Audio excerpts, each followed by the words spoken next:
So I'm a city planner, an urban designer, former arts advocate, trained in architecture and art history, and I want to talk to you today not about design, but about America, and how America can be more economically resilient, how America can be healthier, and how America can be more environmentally sustainable.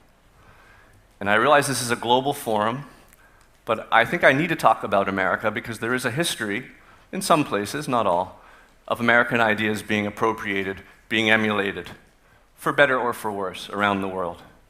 And the worst idea we've ever had is suburban sprawl. It's being emulated in many places as we speak. By suburban sprawl, I refer to the reorganization of the landscape and the creation of the landscape around the requirement of automobile use. That the automobile that was once an instrument of freedom has become a gas-belching, time-wasting, and life-threatening prosthetic device that many of us need most Americans, in fact, need just to live their daily lives. And there's an alternative. You know, we say half the world is living in cities. Well, in America, that living in cities, for many of them, they're living in cities still where they're dependent on that automobile. And what I work for and to do is to make our cities more walkable. But I can't give design arguments for that will have as much impact as the arguments that I've learned from the economists, the epidemiologists, and the environmentalists. So these are the three arguments I'm going to give you quickly today. When I was growing up in the 70s, the typical American spent 1/10 of their income, American family, on transportation. Since then, we've doubled the number of roads in America, and we now spend 1/5 of our income on transportation.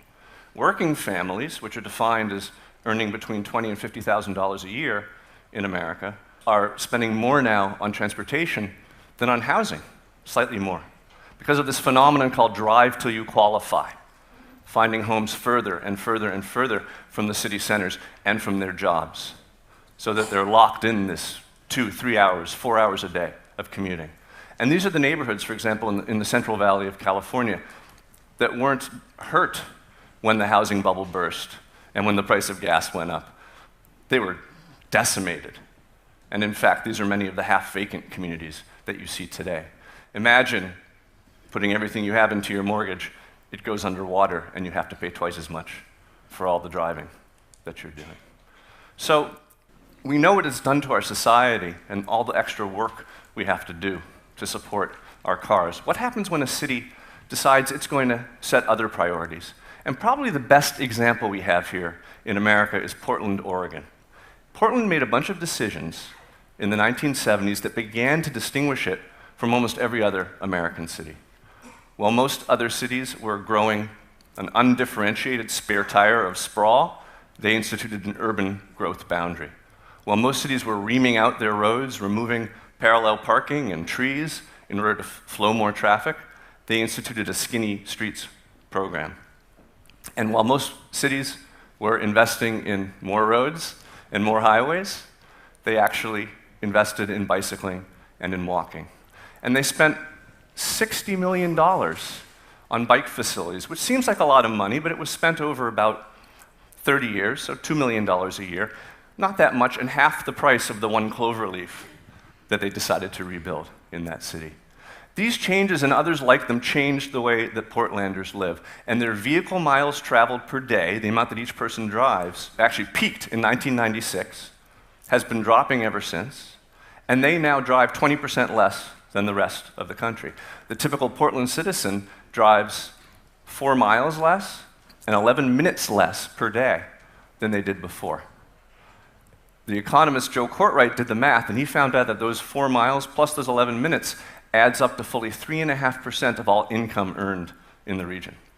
So if they're not spending that money on driving, and by the way, 85% of the money we spend on driving leaves the local economy, if they're not spending that money on driving, what are they spending it on? Well, Portland is reputed to have the most roof racks per capita, the most independent bookstores per capita, the most strip clubs per capita. These are all exaggerations, slight exaggerations of a fundamental truth, which is Portlanders spend a lot more on recreation of all kinds than the rest of America. Actually, Oregonians spend more on alcohol than most other states, which may be a good thing or a bad thing, but it makes you glad they're driving less. Now, but actually they're spending most of it in their homes. And home investment is about as local an investment as you can get. But there's a whole other Portland story which isn't part of this calculus, which is that young, educated people have been moving to Portland in droves. So that between the last two censuses, they had a 50% increase in college-educated millennials, which was 5 times what you saw anywhere else in the country, or I should say, of the national average. So, on the one hand, a city saves money for its residents by being more walkable and more bikeable. But on the other hand, it also is the cool kind of city that people want to be in these days. So the best economic strategy you can have as a city is not the old way of trying to attract corporations and trying to have a biotech cluster or a medical cluster or an aerospace cluster, but to become a place where people want to be. And millennials, certainly, these engines of entrepreneurship, 64% of whom decide first where they want to live, then they move there, then they look for a job, they will come to your city. The health argument is a scary one, and you've probably heard part of this argument before. Again, back in the 70s, a lot's changed since then. Back in the 70s, 1 in 10 Americans was obese. Now 1 out of 3 Americans are obese, and the second third of the population is overweight. 25% of young men and 40% of young women are too heavy to enlist in our own military forces. According to the Center for Disease Control, fully 1/3 of all children born after 2000 will get diabetes. We have the first generation of children in America who are predicted to live shorter lives than their parents. I believe that this American healthcare crisis that we've all heard about is an urban design crisis, and that the design of our cities lies at the cure. Because we've talked a long time about diet, and we know that diet impacts weight, and weight, of course, impacts health. But we've only started talking about inactivity, and how inactivity, born of our landscape, inactivity that comes from the fact that we live in a place where there is no longer any such thing as a useful walk, is driving our weight up. And we finally have the studies, one in Britain called Gluttony versus Sloth, that tracked weight against diet and tracked weight against inactivity and found a much higher, stronger correlation between the latter two.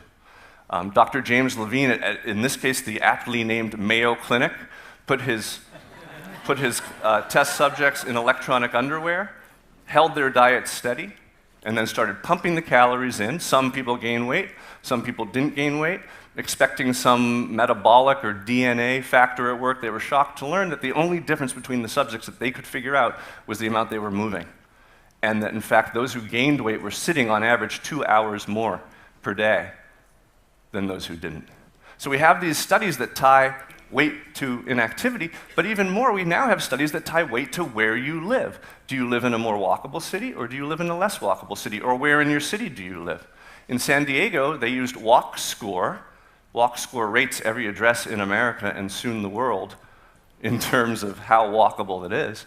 They used WalkScore to designate more walkable neighborhoods and less walkable neighborhoods. Well, guess what? If you lived in a more walkable neighborhood, you were 35% likely to be overweight. If you lived in a less walkable neighborhood, you were 60% likely to be overweight. So we have study after study now that's tying where you live to your health. Particularly as in America, the biggest health crisis we have is this one that's stemming from environmental-induced inactivity. And I learned a new word last week. They call these neighborhoods obesogeneric. I may have that wrong, but you get the idea. Now, that's one thing, of course. Briefly mentioning, we have an asthma epidemic in this country. You probably haven't thought that much about it. 14 Americans die each day from asthma. 3 times what it was in the 90s.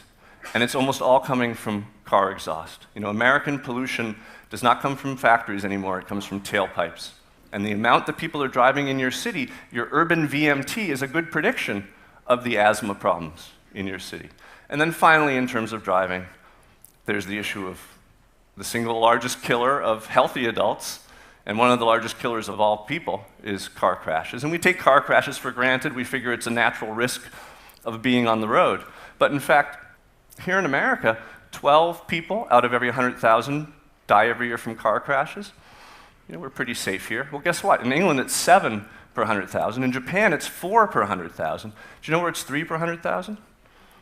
New York City. San Francisco, the same thing. Portland, the same thing.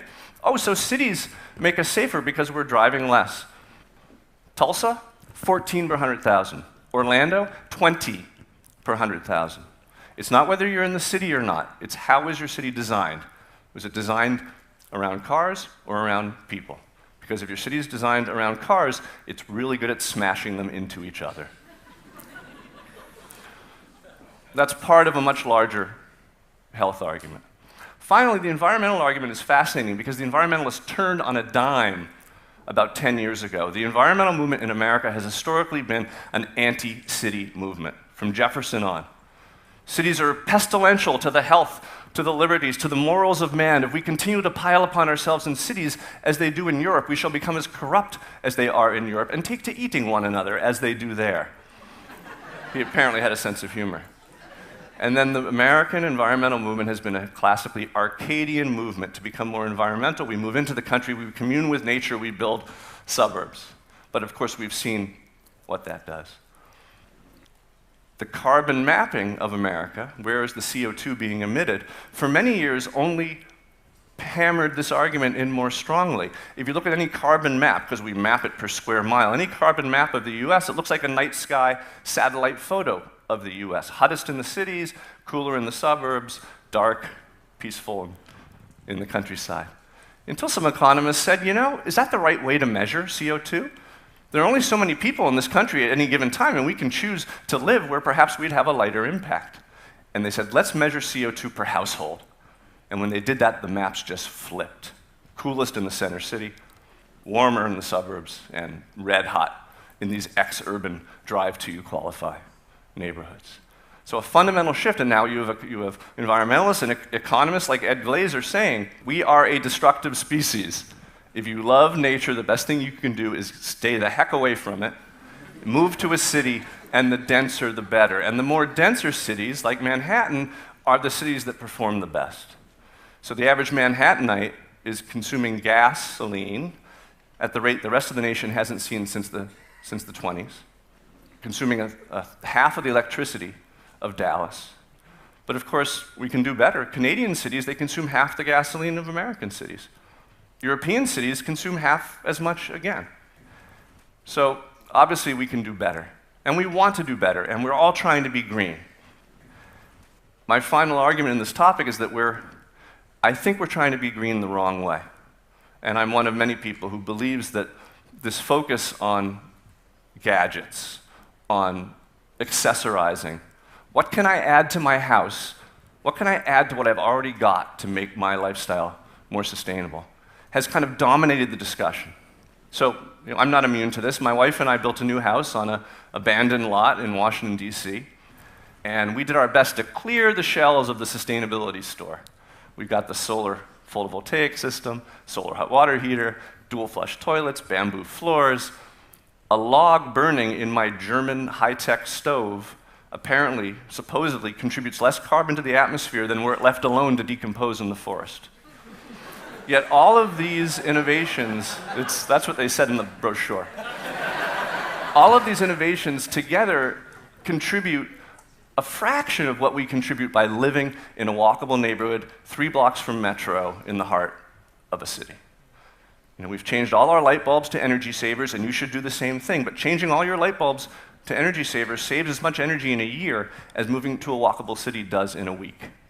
And we don't want to have this argument. Politicians and marketers are afraid of marketing green as a lifestyle choice. You don't want to tell Americans, God forbid, that they have to change their lifestyle.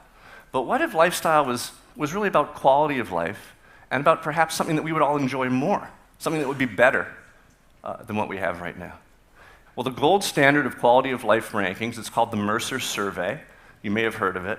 They rank hundreds of nations worldwide according to 10 criteria that they believe add up to quality of life: health, economics, education, housing, you name it.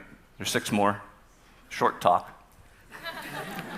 And it's very interesting to see that, like, the highest ranking American city, Honolulu, number 28, is followed by kind of the usual suspects of Seattle and Boston and all walkable cities, the driving cities in the Sun Belt, the Dallases and the Phoenixes and sorry, Atlanta. These cities are not appearing on the list.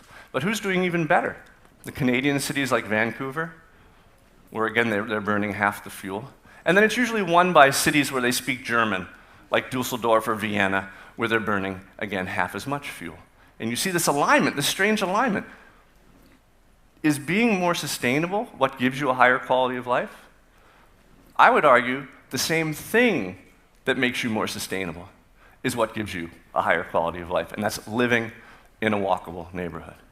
So sustainability, which includes our wealth and our health, may not be a direct function of our sustainability. But particularly here in America, we are polluting so much because we're throwing away our time and our money and our lives on the highway.